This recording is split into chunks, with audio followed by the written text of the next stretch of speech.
with Joel and Lia, and this video is about American medical terms or phrases that we don't understand here in the UK. Yep, and we're going to give you the UK counterpart. We say a lot of things differently. As you guys know, we've made lots of videos on it. The last one we did, I think, was about household items. I know, and it's so obvious sometimes to us, but then and then it's so different for you guys. So we just thought, let's do another one. Let's do another one. This time it's about medical terms, hospitals, illnesses, things like that. But don't worry if you're squeamish. We're not going to really go into gory depth. No, we wouldn't know the words for it anyway. No, we wouldn't. Would we? No. So I think the first one, which I always think about, is the word plaster. Yeah, because in Americans you say band-aid. Yeah. That's really funny. I know. I just think like band-aid, it just makes me think of like a musical band needing help. Well, yeah, because didn't they do band-aid or live aid or something during a disaster? Decline. When Joel gets a call, but he's at work and he's like, Joel's amazing because when the phone rings, he's like, I have a choice, but I don't see that as a choice. You're like, I need to pick up. You have to pick up. You're like, goodbye. No, well, we're in the middle of filming. If it's an emergency, they'll call twice. Yeah. Or 3 times. 3 times. People always call twice if it's an emergency. It's fine. Anyway, emergencies. Band-aid or plaster. I remember once, I was like, oh, have you got a plaster? And my friend at boarding school was like, you mean plaster? And I was like, oh, sorry. So I think I've said plaster ever since. Yeah, because in the UK, if you're northern, you'll say plaster. Southern, you'll say plaster. And if you're from the Midlands, it's just, what is it? A mix of both. You hear both. Yeah. So that's a good one. Another one is the word for paracetamol. Again, in the UK, we might say paracetamol or paracetamol. I've heard it's meant to be paracetamol, but I've grown up saying paracetamol. I say both. It depends. I don't know what I say. Has anyone got any paracetamol? Paracetamol, paracetamol. I don't know. But in America, I can't even say this word. What is it? Acetaminophen. Acetaminophen. There must be a short one they will use for it, like assy. Assy, you got any assy? I know it as Tylenol, because when we went to Vegas and I had a banging headache, I was looking for paracetamol, couldn't find it. Turns out, Americans have different names for it, and I thought what I was buying was the right thing, and it was called Tylenol. And we were like, how strongly is this? Like, what are we putting into our bodies? Because what did I have? Wisdom tooth pain. And I was like, I just don't know if I want to take this. It doesn't say what I want it to say. Yeah. And also, I didn't feel like it did very much, but also, it costs a lot more. Yeah, you were like, Lia, it's been half an hour, like nothing, and normally you start to feel a little bit better on ibuprofen. Do they have ibuprofen? I think they call it something else, I think. Yeah. But in the UK, I remember even showing in one of my videos when I was shopping, the price of a pack of paracetamol for like 16 tablets is like 38p? Yeah, something like that, 30p, something like that. Yeah. In the US, it's like $5.99 or something ridiculous. They cost pennies to make, guys. Yeah. You're being screwed over. You really are. Yeah. So I'm trying to take myself back to the days where I was religiously watching Grey's Anatomy. And I'm trying to think of what they used to call a consultant. Yeah. And I think it might have been something like an attending or something like that. It was something different. I don't understand this because attending is like a progressive verb. Yeah. Like a doing word, not like a label. So if you're a consultant or you can be an attending, does that make sense? Yeah, it is odd, isn't it? Very weird. For us, a consultant are they a bit higher than doctors? Like, what's their position? I think it's like nurse, doctor, consultant, I think. Yeah. I don't know. Let us know down in the comments if that's correct. That's one we're a bit unsure about. But I love watching American TV shows that are to do with medical terms, because then you can learn as you go. Because another one that they have is you call the emergency room ER. Or ED as well, the emergency department, I think. ED or the ER. A&E. Yeah, we call it accident and emergency, which is shortened to A&E. Yeah. So Mum cut her hand the other day. She was like, been in A&E, and I'm like, it just sounds so much better in America. She's like, you think it's going to be great, Lia? You think it's like when you're in America and they speed you into the ER and everyone comes running down the corridor, but the reality was I just sat there for 3 hours waiting to be bandaged up. Well, that's the thing. I think because you pay for healthcare in America, you probably get seen to very quickly, but in the UK, because it's public healthcare, you can choose private healthcare if you want, but in the NHS, you'd just be waiting for You just hours. wait, and then the priority cases, actually, she was so mad. She was like, oh, it's so annoying. I was sitting around other people, and I kind of, like, your conversation was, like, coming up. And she was like, oh, are you okay? Is it an emergency for you? And they were like, no, I just want a sick note so I don't have to go into work tomorrow. And Mum was fuming. That's so bad. Mum was like bleeding out from a blend, like she'd cut her hand in a blender, but she was like, it's not a total emergency, I can wait. But there were people that really did need to be seen, and then there was time wasters that just wanted a day off work that must to get a happen all note from the a time. doctor. In the UK, it's That's so ridiculous. bad when people abuse it. Well, rest assured, if you go into A&E and you've got like a life-threatening thing that you need to be seen, you'll be seen straight away. It's just, if you've got something like a cut or something that can wait, they might make you wait. Yeah. And it's always so busy. Apparently in the UK, the busiest night at A&E or the ER is Monday nights. Sunday nights. Sunday nights? Yeah, you'd think it would be Saturday. Yeah. Mum was like, gosh, it's so busy tonight on a Sunday. And they were like, yeah, it's because people don't want to go to work tomorrow. People always wait until Sunday nights come to A&E if there's something wrong with them. They're like, so many time wasters. They'll come in. So the bad. nurses were saying people will come in and be like, got a headache. And they're like, you don't need to be here. No. Like, go home.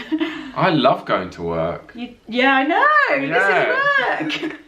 I was driving here this morning like, I'm going to work today. Yeah, off to work. Off to work. In quarantine. Yeah. The next one, we would call a place where you have an operation an operating theatre. Yeah. But they call it an operating room. Oh yeah, the operating room. We're a bit more theatrical. Yeah. Sorry, we're going into theatre. Yeah, they say going into theatre. It's funny, yeah. Do you want a funny story? Go on then. So one of my best friends is a nurse, and she does watch our channel, so I hope you don't mind me sharing this. Basically, she has to call up people like the next of kin. Okay, is that the same word in the US, next of kin? I think so. Which is like someone, what does it even mean? Who your next point of contact is if you die or something. So as someone who works in A&E or the ER, she sees a lot of cases. And one of the funniest ones she saw recently was a guy who got this ball, you know, like rugby balls, American football shaped balls. I think you told me about this. And he got it deflated, he put it up his rectum, and pumped it up, and it was inside his bum hole, and then tried to get it out and deflate it, but the thing fell out, the pump came out, and it was left inflated inside him. So he took himself to the ER, A&E, and she had to call his next of kin and be like, so your dad's going into theatre, it's just a foreign body caught in his rectum. But at first the guy, the dude was like, the kid was like, oh my god, what's wrong with him? What's wrong with him? Is he okay? And then as soon as she said like there's a foreign body in his rectum, we think it's a rugby ball, he was like, a filthy animal, like I don't want to talk to him, tell him to beep off. And then I remember you telling me that, like, as if it had happened before. Yeah, he's filthy, done it before. That's so terrible. Gross. What makes you want to do that? That's just... But she's seen everything, like some of her stories. I don't even know if she's allowed to share them, but I've shared them on the internet now. Oops. Sorry. Sorry. And some of the stories, like, if you think you've had an embarrassing injury, they've seen worse. Yeah, they've seen everything. Sexual injuries, a lot. Yeah. So gross. Poor people that work in the ER. I know. It's good fun though, I bet. So the next one's to do with sort of needles, getting we'd call it a jab. Jab, yeah. Americans say shot. Getting a shot. We call a shot what you have in the club. One of them. Yeah, what do we like? Sambuca. Sambuca. Cheers. Ooh. Oh yeah. That's nice. I mean, we don't have it very often, maybe once every 6 months. Yeah. We're like once a year, 6 months. Yeah. We don't get drunk really. No, never. Not really. into getting drunk. No. We're into feeling a little bit loose, but not drunk. It's not our vibe. It's not our vibe. We would do silly things if we were drunk, and we don't want to do silly things. No, we don't, do we? No, we just want to be in our dressing gowns. Oh, I've got two now, so yeah. Same. Okay, so what we're saying, shot versus jab. Shot versus jab. I mean, both of them are weird, aren't they? Why is that a shot? And also, why is it a jab? Yeah. Why don't you just call it an injection? Yeah, we can all settle on injection then. Let's say injection. Nice. Here we are, guys, bridging the gap. Yeah, we are. Now this as well, I've never heard this and I want to know if this is true. We call going to our doctors, we say going to the GP surgery or just the GP. Going to the GP. Go to the GP. Yeah. But they say PCP Office. What on earth is that? Sounds like detention. It does. And isn't PCP like a disinfectant? Yeah, PCP. No, it's... TCP. Yeah, TCP. TCP. But still, PCP Office, is that true? We say GP, you say PCP. And you say office, but we say surgery. Because GP, doesn't it stand for a general practitioner? Yeah. So what could a PCP mean? Must be a person who...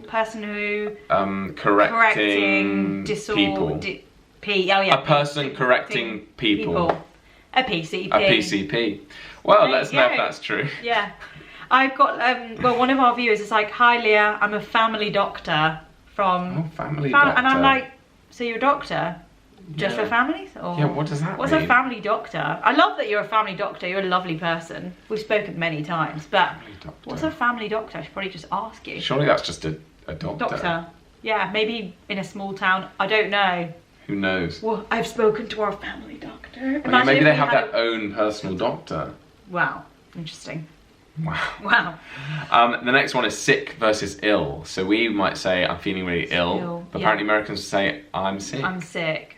But we would say, for "I'm sick," that would mean you're literally vomiting. Yeah. Yeah, I would never text you to get off work being like, "I'm sick," unless I was actually being sick. Yeah. Because then you might say to someone, "Oh, Leah's vomiting." Yeah. I wouldn't want you to think I was vomiting unless I was. No. So ill is like feeling under the weather, however much, but just not vomiting. Yeah, unwell. I'm very unwell. Yeah. But as soon as you say I'm sick, that means I am vomiting. Or diarrhea. So, or diarrhea, yeah. Or just say, "Look, it's coming out of every hole." Yeah. Both ends. I can't.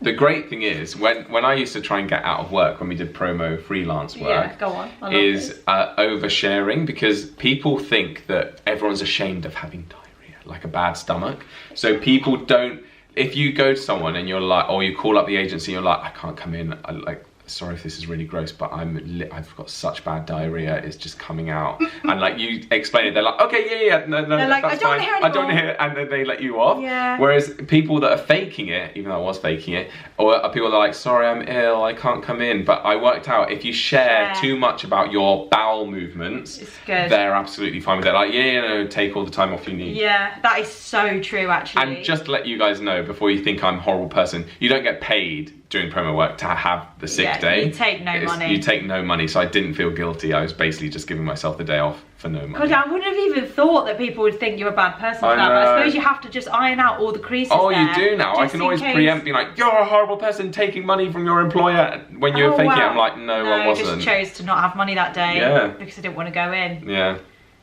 And they have a reserve list of people, so he didn't let the team down either. There's always a reserve list. We know that because we used to be on reserve lists where they hoping that we'd get the last minute job. "Someone's called in sick, do you want it?" And you're like, "Yeah, give me the money." So actually I did someone a favour. You really did. Yeah. You did the community a favour. Thank you. But that's a tip for you. If you want to get out of work, tell them about your diarrhea. In the UK, and, sure. Yeah, because most people are too embarrassed to share that information. Yeah, don't be like, "Oh, I've got a bit of a cough."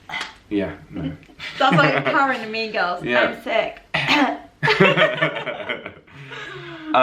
Seizure and fit.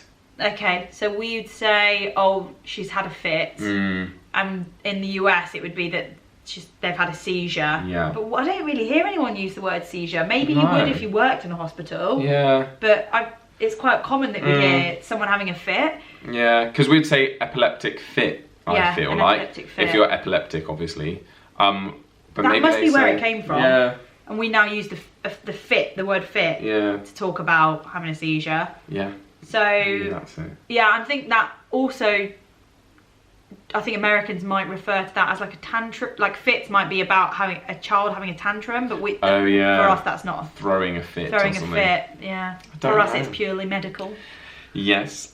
We've got drugstore versus chemist or pharmacy. Drugstore, never used it, but I see Brits use it when they talk about like makeup. So they're like trying out drugstore makeup. Oh yeah. So CVS is a drugstore then? Yeah. Because that also sells makeup and it sells cigarettes and alcohol. So you're like, what is this? It's both drugs. It's the good ones and the bad ones. Drugstore. Wow. But we'd only ever call it a chemist or a pharmacy. Yeah, and they only sell medicine. What's the difference between a chemist and a pharmacy? I don't know. I think chemist is like, back in the day, most people would say chemist, and nowadays we probably say pharmacy. But I don't know why. I don't know. Who knows? Chemist. Chemist. Any difference? No. If I was a chemist, I'd be like, yeah, I'm a drug dealer. Yeah, I'm a drug dealer. But then I'd be like, just kidding, I'm a chemist, I'm a pharmacist. It's prescription drugs. Yeah. I'd be like, yeah, like my Insta bio would be like, Chichester's local drug dealer. All right. And then the final one is just the generic. You guys will call 911 if you have an emergency. We would call 999. Exactly. Or 111 if it's not an emergency. If it's not an emergency, but you want emergency information. No, 111, I think. 111 if it's not urgent, 999 if it is. Yeah. So there you have it. There you have it, guys. But let us know what you thought to those. If you have any more, let us know down in the comments. We love doing these word differences. Love it. Yeah. I've got loads of stories. Yeah.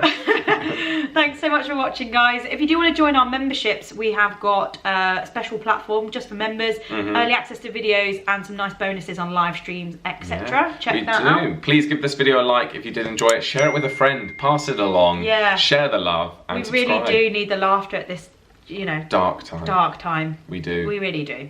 Okay. Speak to you soon, guys. Bye. Bye.